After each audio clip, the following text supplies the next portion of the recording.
Hey guys, so if you're coming back to this video after wondering where the video of You're in Trouble has gone, the GW story, I wanted to take that one down simply because I divulged a bit too much information than I was wanting to when I watched it back. So I'm going to re-upload it and essentially tell the stories again, but with a different slant, so I'm not giving away as much information as I wanted to. I don't want anyone being identified in my videos. I don't want anyone getting into trouble from my videos at all. So, right. First things first. First thing I want to go over is this video is going to be about when you get into trouble at work. So whenever you get into trouble at work and things like that are going on, especially at Games Workshop, just little stories about people who have gotten into, say, a little bit of bother when they've been at work. And not all of them will be about other people. You know, one of them at least is about me. But I've noticed that of the 10 videos that I've got left to do, essentially, they're more categories than stories. So there's like 10 categories which have multiple stories left to do, as you heard in the last video. And a lot of them are based on people getting into trouble at GW. At the little things that have gone wrong in the past. So these first two that I want to go into today, the first one is about a guy called James. And in fact, no, James we did yesterday, and that's a story I didn't want to tell. So we're going to do one about Matt. So Matt worked at the main office Games Workshop. So this is the one in Lenton in Nottingham, and he is doing extremely well there. He's been there for a couple of weeks, and he is getting on with life generally. He's making sure that he's got everything that he needs. He's working. He's doing quite well, and he's loving working at Games Workshop. In fact, he would every single day he would go down to the exhibition there with his lunch, and because you get to walk around there for free if you're working at Games Workshop, and he would do that every single day. So people around there got to know him. Young lad, you know, I hadn't really spoken to him when I was there. I'd met him when I was at Games Workshop, and we've since reconnected over Discord, which is really, really nice. So he told me this story over Discord. I did not know this happened when I worked at Games Workshop, but this is over Discord. We've gotten to talking, and he told me this story about when he got into serious trouble and nearly lost his job. Because I thought this story was kind of hilarious, but also kind of terrifying at the same time. So Matt is very, very passionate about the hobby. And he's in work, and he starts telling people what he wants to do with the hobby, how he wants to go about, making his next army. And his next army is going to be a Horus Heresy force, right? And it is going to comprise of Imperial Fists, right? And he wants to do Sigismund's bodyguard, essentially. He wants to make a brand new Sigismund model, and he wants to make a bodyguard unit for him of bladesmen, of people who are, the first Black Templars, essentially. So what he's going to do, he says, I'm going to go get some some World Eaters. I'm going to get some Imperial Fists. I'm going to combine the two sets because the World Eaters have the chains on the wrists, and they're going to have swords because they're all taking their cues from Sigismund. He's going to make a new Sigismund model and all that sort of stuff. Brilliant stuff, fantastic. Everyone's like, oh man, yeah, that sounds really cool. You should totally do that. That sounds really awesome, right? Unfortunately for Matt, a few weeks later, there is a theft at GW, at the Warhammer World GW. Now, this is the one where they sell the Forge World models, and they sell things like that. And unfortunately, you can probably know what's coming already. Unfortunately, one of the main things that's gone missing, number one, there are World Eaters that have gone missing, right? A Titan part has gone missing. Some Imperial Fists have gone missing, and a bunch of other little bits and bobs have also gone missing. So this is like the worst thing that could have happened at the time. And of course, people are looking at Matt, because he came in and there's an official investigation launched into him. They tell him to basically, be ready to answer questions, because you told us you're gonna get these models, and now they've all of a sudden disappeared from the store. Now, just think about the stress that puts a guy through. The stress that puts a guy through when he's working at GW. He's just moved to Nottingham. He's finally realising his dream of working for the company. Now, if you're working in other retail stores and things like that, if you're working at like a Marks & Spencer or a Tesco, you don't give a shit. If they sack you, who cares? You go and get another retail job somewhere else. Not at Games Workshop, though. If you're at Games Workshop, then there is a very big proviso that you are literally working your dream. You're doing exactly what you want to do. And I was literally told when I was there, be very careful what you say. It's very easy to get kicked out of heaven, quote unquote, right? So, obviously he doesn't want to lose his job. But for a week, well, a couple of weeks, this guy is going home. He's stressing out. He's not sleeping. He thinks he's going to lose his job. He thinks he's going to lose everything about, what he identifies as. He loves being a Games Workshop employee. And eventually, there is a happy ending to the story. Eventually, they do catch the guy who eventually came back into the store. And they'd seen on CCTV, reeling back through the footage, this guy was very, very, very clever. Like he came in, he was a known entity in the store. No one thought he was a thief. He came in with a bag, with a coat, and literally took things off the shelf, and they disappeared, and he walked out. They had to ream through loads of footage to get that, because some people are very, very, very clever about the way that they angle themselves and the way that they don't want to be seen doing what they're doing. Anyway, when confronted, this guy collapsed and immediately confessed to what he was doing. This is because desperate people who don't normally steal, 9 times out of 10, when you confront them, they're going to confess straight away because they don't want to be in trouble. They already feel guilty. They want to be punished. Technically, you know what I mean. They can't handle it. And so Matt is in the clear, and but he still has to carry that around with him for a long, long, long, long time. A long, long time. So another time, okay, there is another worker called James at a Games Workshop store that I never worked at, but he obviously he's there, and I'm working out how to tell this story because I gave away too much information last time, which could get people into trouble. So how am I going to do this? I've written a few notes here. Essentially, what James had was some stock in his bag, right? And we're getting near towards Christmas time at this point, and he's running the store on his own. So what he decides to do is to put the store, he's got to take the stuff in his bag to another store, essentially, right? To another place, to another business. And he locks up and he needs to go, it's his first paycheck, he needs to go get some clothes to go home for Christmas. He needs to go and get some shoes and some shirts and things like that. So he knows the shoe shop is going to close very, very, very soon. So he has all of this stuff, about £700 worth of stuff in his bag, and he walks down to the shoe store because he's going to go there before he goes and gets rid of his goods at the other business, right? So he sits in the shoe store.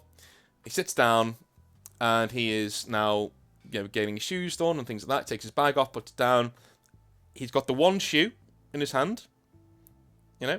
By the way, I read these every single week. This is half of my YouTube career now, is reading all these stories that get sent to me on Discord. He has the shoe in his hand. He says, "Oh, I like this one. This one works." So he goes to get the other shoe so he can go and buy them because you only put one on. He comes back and his bag is gone. Right, his bag has disappeared with around £700 worth of store stuff within his bag that he's meant to be taking to another place of business so that he can, he can make use of it. He is shitting himself. Bear in mind, he is absolutely shitting himself because this is the store's livelihood. This is everything that the store goes through to make the money that they make, and he has now lost this bag. So he is now losing his shit. He is asking the store manager, where's my bag gone? Where is this gone? Where have all these things gone?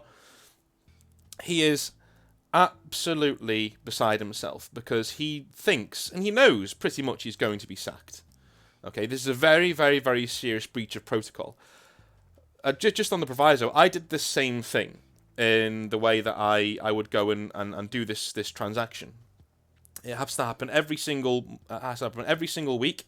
And you can do it we do it for different things like stock checks and things like that. If another store needs some stock, we'll take it to them, things like that. When you do stuff like that, when you're running an errand for the store, especially if you're carrying any sort of stock or anything, you've got to go and do it and come straight back. Essentially, you don't deviate, you don't do anything else. And I got into serious trouble. I got into a verbal warning because when I went to do this duty, I went to get a coffee before I dropped off the stuff that I needed to drop off for the store. Put me at unnecessary risk, and I came back and the manager was very, very, very upset with me, I at the time was like, well, I got you a hot chocolate as well. I mean, probably not the best way to look into it, but that is how it goes. But Matt had no such comeback, right? He was saying, he was going apoplectic in the store that his stuff had been stolen from his bag. His bag had been stolen, and that it was Games Workshop's property. It wasn't even his, and he'd lost it. And he is now shitting himself. He knows he's absolutely lost his job. He calls Nottingham. And here's the thing that I really liked about the story is that Nottingham said, okay, all right, we hear what you're saying, you've lost this stuff, okay, go back to the store, wait for our call, we will sort this out. Because obviously they have a relationship with the shopping centre, so they can, so they calm everybody down the store. They say, look, we're really sorry about that, it's a very serious thing that's happened here, accept our sincerest apologies, for his behaviour, because he was going mad in the store, and we'll see you again, that sort of thing. Matt goes back to the store, and he sits there, and I can only imagine what's going through your head. From what he told me, James, from what he told me, he went back upstairs and literally just cried in the stockroom for a time, because he thought, this is it, there's no coming back from this. There's absolutely no coming back from this. So he comes back downstairs, he sits down, and essentially the phone call finally comes. The phone call finally arrives from Games Workshop. And they say, and he's expecting them to say, look, somebody's going to come and take over the store whilst you get your stuff and fuck off, basically. You leave. That's not what happens. They call him and they say, our trainer will be down tomorrow, okay? And he will be down and he will speak to you about what's happened and he'll get the full story from you. Go home, don't panic, it's fine. Go home. So James goes home, sorts himself out, comes back in the next day, and the trainer's there waiting for him. He sits him down, and essentially says, give me the full story, and he sits him down like a school child, essentially, sits him down in a seat and stands over him and says, give me the full story. And he did. He gave him the full story of what happened. He's very honest about it, and again, he's told, yes, you shouldn't go and do personal things when you have Games Workshop stock or property on your person. That should not be a thing that you do. In fact, when you're walking around town centre, wherever you go, you shouldn't even have your Games Workshop t-shirt showing. Just in case. Just in case people see and they know what you're up to. And, or they see and they think, oh, easy target, right? Do not have your stuff showing. And for some reason, James decided at this point to stand up for himself and say, look, I'm not paid very much. This is my first Christmas working Games Workshop. This is my first paycheck. I'm going home to my parents. I'm running the store on my own because my manager has taken some time off, which is terrible with the amount of, at this time of year. So I need to sort myself out here. I needed to go and get these shoes.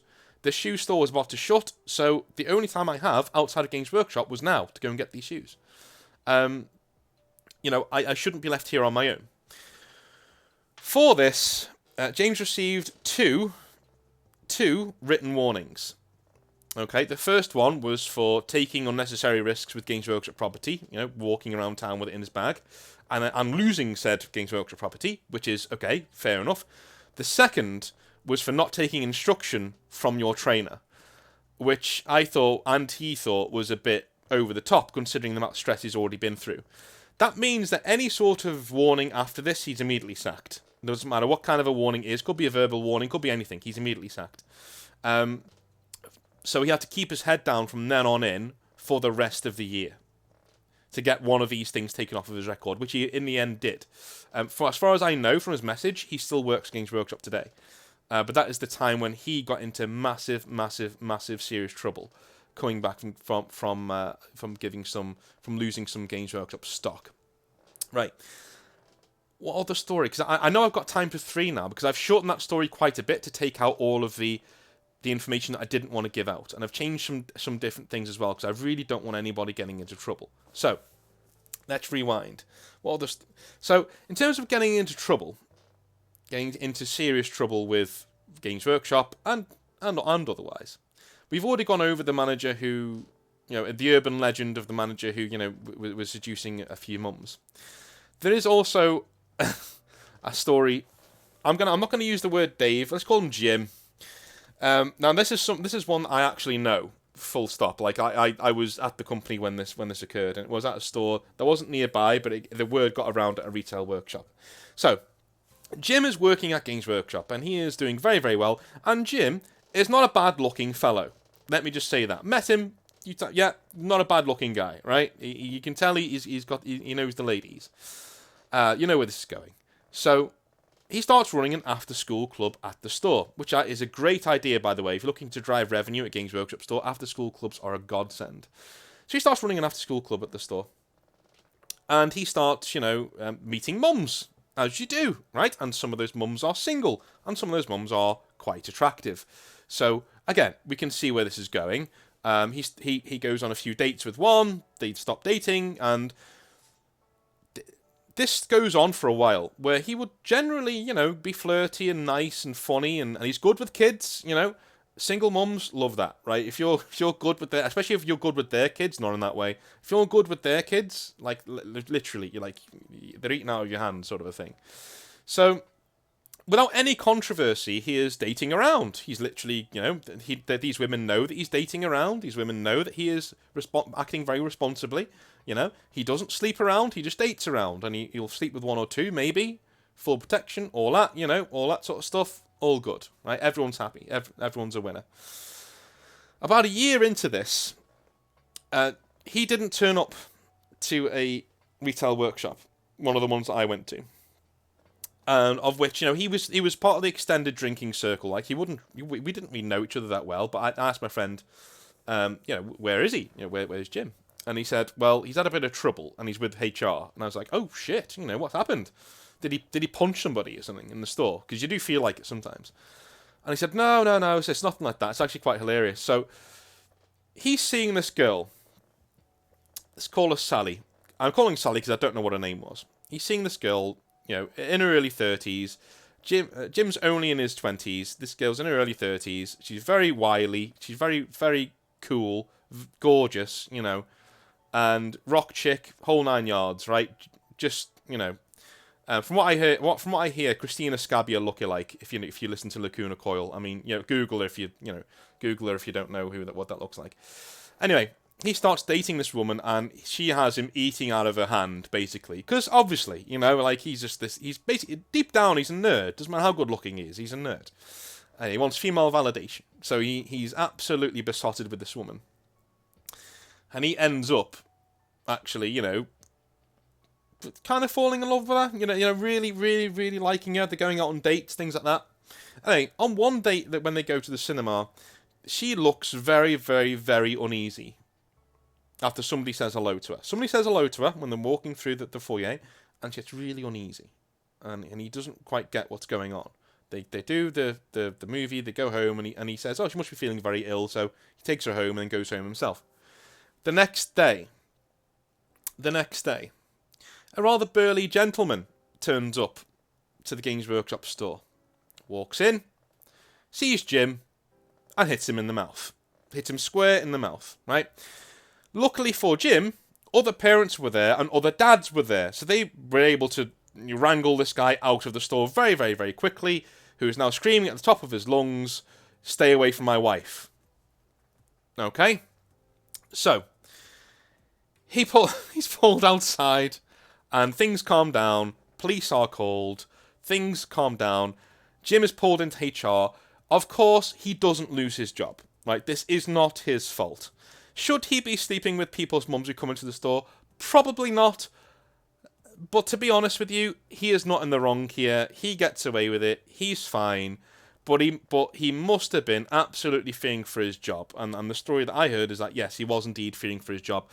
What I want to get into, though, before I just finish, is how people need to understand how much stress can be caused.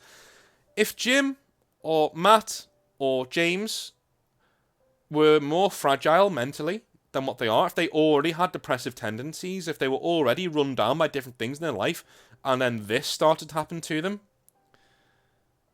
it could have ended much more tragically than this, in which case I wouldn't have been telling the story, right? I think companies like Games Workshop need to be very, very, very aware of how they handle situations like this. And they need to be aware, number one, mistakes happen. And number two, you can't leave people in the lurch overnight. That is something that I would never, ever, ever support. If somebody's in trouble, it needs to be dealt with there and then, right? And even if you're 90% sure that this guy is innocent of stealing stuff from the store, for instance, you need to tell him that, right? You need to really make sure that he knows you've got his back and he's not going to be sacked. Every single story that I've seen that I get that is of this type is Games Workshop finding there's no injustice involved, like justice is served, obviously, because Games Workshop aren't stupid, right? They figure out what's going on in the end. But what I will say is they need to do, and all the companies need to do a better job of if they of not leaving people overnight. That's all I'd say. If say the situation of losing stock happens, that needs to be dealt with there and then. You can't let this guy go home thinking he's going to lose his job. You can't. You can't. Because that guy could end up on a fucking train track somewhere. You need to make sure, especially because you're dealing with nerds and geeks, you need to make sure that you let them know, we got your back, you're not getting sacked, but we need to find out what happened, right? That's all. That is all. You need to tell them that straight away. If you've got no intention of sacking the guy, tell him straight away. That's all. Because, happened to Jim as well. He's left there for weeks trying to figure out what the hell's going to go on. As far as I know, all he was told is don't bother going to the retail workshop, and that was it. We'll speak to you on that weekend. I mean, for weeks then you had got that hanging over your head. Oh my god, I've got to make alternative mortgage arrangements. I've got to do this, got to do that. Well, what if you've got kids you've got to support, right? Absolutely diabolical. So, if that happens, please, Games Workshop, if someone from that company is watching this video, the message that I wanted to send, that I didn't send in the video yesterday, please, please, please, please, please, if shit like this happens, please nip it in the bud. Nip it in the bud so the guys know exactly what they're doing, exactly what they're facing, and they can deal with it. Do not send someone home to sit there all night on their own with that uncertainty, sometimes for weeks on end. That's torture, that's not right, and that shouldn't happen, right? That's mental abuse, that shouldn't happen, right? So, thank you very much for watching, guys. A lovely re-recording there to make sure that, I wasn't giving away too much information. I don't want to get anyone in trouble, as I said before. I want to keep everybody safe and happy. Have a lovely weekend, rest of it. I love you all. Thank you so much for watching, and I'll speak to you next time.